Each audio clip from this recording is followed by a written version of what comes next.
بسم الله الرحمن الرحیم. ګرانو کتونکو لب خان شرپوس تاسو په خدمت کې حاضر دي. کتونکو نن چې کومه خبره ترې کومه د قانون څه ذمہواري دي، قانون خپل ذمہواري ولې نه تر سره کوي. په دې ملک او بیا په دې صوبه کې د دروغې پایاري کیږي، د هغې بیا پته ولې نه لګي، د هغې خلاف کاروي ولې نه کیږي، عدالت په هغې کې کردار ولې نه ادا کوي، تفتیش ولې غلط کیږي، تفتیش په لا باندې کاروي ولې نه کیږي. اف آی آر وشي، په سړي باندې الزام ولګي او بیا بې ګناه ثابت شي، سړی قتل شي او قاتل چې کوم دی نو 2 میاشتې پس روزي او د قاتل پته ونه لګي. خو نه کومه اندوهناکه بوږنېدونکي او دغه هم ډکه واقعه چېرته کومه نه، هغه د یوې ګونګې بچی چې د 15 کلنه ګونګې بچی چې په خولې څه ویلی نه شي او په غوږونو څورېدی نه شي، په تارو ژبې سکول کې غالبا چې هغې سبق ویلی او د هغې نه پس بیا هغه ماما کره اوسېدلی او د دې جینۍ پلار خوم چا وجلی ده، مور خوم مړه ده، یو ورور خوم چا وجلی دی، یو ورور مخرور دی، یو ورور په جیل کې دی. د کوم جینۍ قصه چې کومه ده د تنګي د جورې سره د دې ټانټیل چې کوم دی دغه ځای کې د یو سوزکي نه غورځولی شوې ده دا جینۍ د نن نه غالبا قریبا 15 ورځې وړاندې. واقعه څه داسې وه چې د تنګي سیمې سره یو تعلق لرونکي ګونګا چې کوم دی د دې جینۍ سره تعلق و. جینۍ د خایس په ختمه د الله پاک هغې له خایس ورکړو. دې وخت کې په ایلارچ هسپتال کې مرګي پرته ده. په تنګي تاڼه کې روزنامچه دره شوې ده. دې ځای کې زه د قانون خبره کوم چې د چا څوک نه د هغوی الله وي. دا سټیټ چې کومې ذمہوارۍ جوړېږي چې کله د یو جینۍ څوک تپوس نه کوي نو سټیټ په هغې کې فریق جوړېږي او سټیټ به په دې کې اف آی آر کوي. نن 15 ورځ د صرف روزنامچه ده.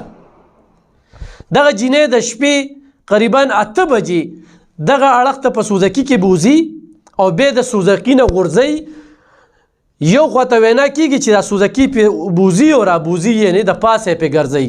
خو دغه خبره کې د ډاکټري رپورټ نه مخکې څه ویل هسې ابس په وي، ځکه چې وي اډوکي یې نه دي مات. خو دا جینۍ یې ډېره زیاته وښلې ده او بیا په دې جینۍ باندې دې ګونګا خپل څادر اچولی دی. بیا هلته کې چې کوم ګاڼۍ والا دي نو هغوی ته څنګه پته لګېدلې، هغوی وي چېرې دا سوزکي دلته کې ولاړو او کله به مخکې ته کله به وروستو راتو، کله به مخکې ته کله به وروستو راتو. موږ رالو چې څه چل دی، خو چې موږ رالو دا سوزکي والا وتښتېد او دغه ټیم کې دا ماشومه پرته وه. دا ماشومه بیا تنګي هسپتال ته راوستې ده.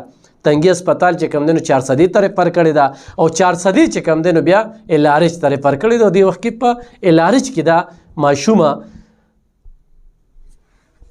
مرګي ال پرته ده. کم کس چې د ده سره تعلقات وو، بلکې دا هم ویل کېږي چې د دې جینۍ او د دې هلک تعلقات وو، خو داسې څه وجه راله چې دا جینۍ د سوزکي نه غورځوي او دغه ځای کې په دې باندې تشدد کوي او بیا هغه بېهوشه شي او بیا پې څادر اچوي. د جینۍ نه 8 لک روپۍ د ماما د وینا مطابق دا ویل کېږي چې هغه ته خو وسرې وي، د پلار یې څه ملازم و، د هغې پنشن و او په هغې کې 3 لک روپۍ چې دا کم سوزکي د هلک ته غورځولی، دا سوزکي هم د دې جینۍ په پیسو باندې د هلک اخیستی دی. هغه سوزکي هم ولاړ دی دې وخت کې. اوس د روغې خبرې روانې دي چې روغه کېږي او جرګې پې کېږي، ولې چې دا جینۍ ماما کرې ده. نو چې ماما کرې ده نو هغه ماما یې دړه زور دومره نشته دی، خو په کار و چې په دې کې په دستی کې پولیس اف آی آر کټ کړو. نو د دې جینۍ خبره کومه چې دا ماشومه ګونګې معذوره دې سره دا دومره لوی ظلم ولې وشو. نن په هغې باندې د وینو الټۍ لګېدلي دي او د هغې ډېر سخت حال دی. زه چې دا پروګرام ریکارډ کوم نو د دې نه یو 15 منټه مخکې زه د دې واقعه نه خبر شوم چې 15 ورځ ده چې دا تنګي میډیا هم ته نه ده خبره او پولیس داسې خبرې ولې پټې ساتي، دا دومره ظلم کېږي. په کار ده چې دې کې کردار ادا کړي. او دا هلک اوس پابند سلاسل و چې د یو جینۍ هېڅوک نشته دی، مور پلار یې مړه دي، ورور یې چاویشته دی. د دې جینۍ به ډېر غټ داستان وي، ډېره غټه قصه به وي چې دومره غټې دشمنیان هغه تېره شوې ده چې یو ورور یې په جیل کې دی او بل مخرور دی. نو دغه یو بل اړخ دی. خو دې هلک چې کوم دی چې دا هم ګونګام دی او چاړام دی، ده دا دومره لوی ظلم د دې جینۍ سره ولې کو، په څه یې کو، څه وجه وه، دغه خبرې لا مخې ته نه دي راغلي. خو تاسو خپله فیصله وکړئ چې یو جینۍ د شپې د سوزکي نه غورځئ په هغې تشدد کوي، بیا پې څادر اچوي، بیا تنګي هسپتال، بیا 410 هسپتال، بیا LRH او د تنګي تاڼه کې صرف روزنامچه خبره فایل بند جینۍ سره ظلم وشو. بل خواته تاسو به د اوزې خزانې تاڼې یو واقعه کتلی وي چې نن CCTV فوټیج راغلی. یو MPA چې کوم دی هغه و چې په ما باندې تمانچه ایښودلې ده. د چا شپارس یې کو دغه هم یو ډېر لوی سوال دی چې موږ د غلطو خلکو ولې شپارستونه کوو. پولیس بیا په کومه طریقه باندې هغوی سره جوړ توړ کېږي. په دې ملک کې موږ داسې FIR وګورو، یعنې د رانا ثناء الله باندې چې د هیروین کومه پرچه وه او هغه یو صاحب وی چې جان الله کو دینی ہے مجھے اللہ کو جواب دینا ہوگا او ما سره دادی په عدالت کې هیڅ پیش نشو. زه دا وایم خدای FIR دروغ وي چې دا چام کړی دی، خو هغه د یو غټ ادارې سره ولې نه وي. په کار ده چې په هغې FIR وشي چې دروغ FIR په دې ملک کې ولې کېږي. خو هغه نیب کوي، خو FIA کوي، خو بله محکمه کوي، خو بله محکمه کوي. دا کم کار دی چې سړی به بلیک میل کوي او FIR یې وپکې کېږي، هغه به بیا ځان کړی پیسې به هم لګي، وخت به مې اخره کې وي یا سوري یا به سم ثابت نشو. نن دا ملک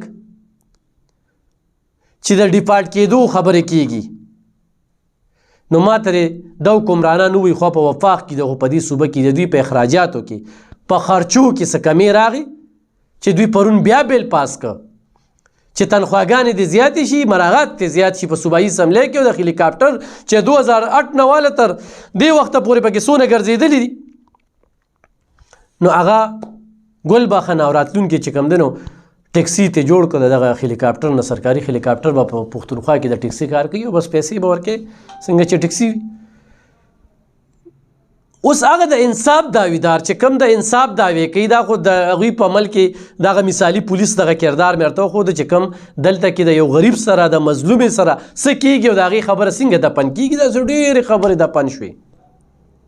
خو د 2008 نه مخکې والا یو بل سیاسي لیډر دی راته پکې وښیي چې یاره د وزیراعلی نه علاوه په دې هلیکاپټر کې ګرځېدلي وي ثابت دی کی صرف د انصاف په دعویدارو باندې چې دوی د انصاف او د مدینه ریاست خبرې کوي او دا دوغلاپن دا مخې ته راځي.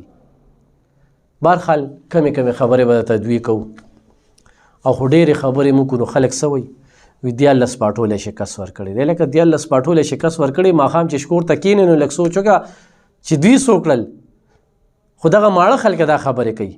په 14 پاټولی شکست ورکړو خو دې ټولو خبرو ته وګورې چې 115 یوټرن یې واغستې په 115 خبرو باندې هغه وروسته شو. یو سړي یو منشور وي هغه به زه دنیا ته وړاندې کوم هغه به زه پوره کوم کم څه پوره شو.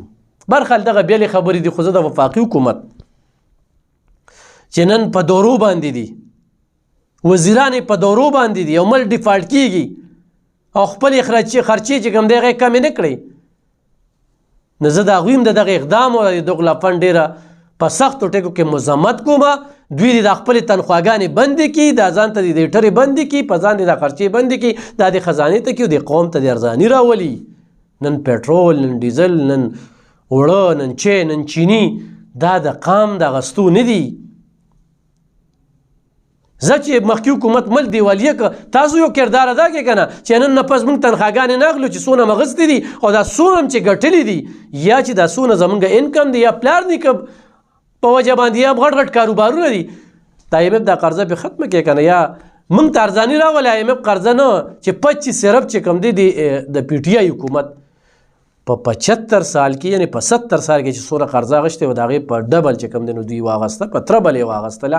خو ځه بیل کار دی. خو زه دوی ته دا وایم چې تاسو واقعي د ملک سره ډېر مخلصه یو قام درته ډېر عزیز دی، نن قام تاسو نه خفه دی، نو تاسو یو کردار ادا کړئ که نه چې صاحب وایي چې یاره ما ریاست واغستو سیاست مې ختم کړو، نو زه منم چې تا ریاست واغستو سیاست ته ختم کړه، خو تاسو خپله څه وکړل چې یاره دونه پیسې م راواغسته دا د قوم لو دا په دې باندې م سبسیډي ورکړه، دا زموږ د طرف نه د وړه دار څه. نو دوغلاپن د قام سره ډېر زیاتې را روان دی. خو ګرانو کتونکو دا کومه واقعه چې مې د ګونګې درته بیان کړه په دې پروګرام کې انتهایي ظلم شوی دی. پولیس ته وایم چې دې کې فریق جوړ شه او دې کې د پوري FIR کې ډېره مننه خوشحاله اوسئ.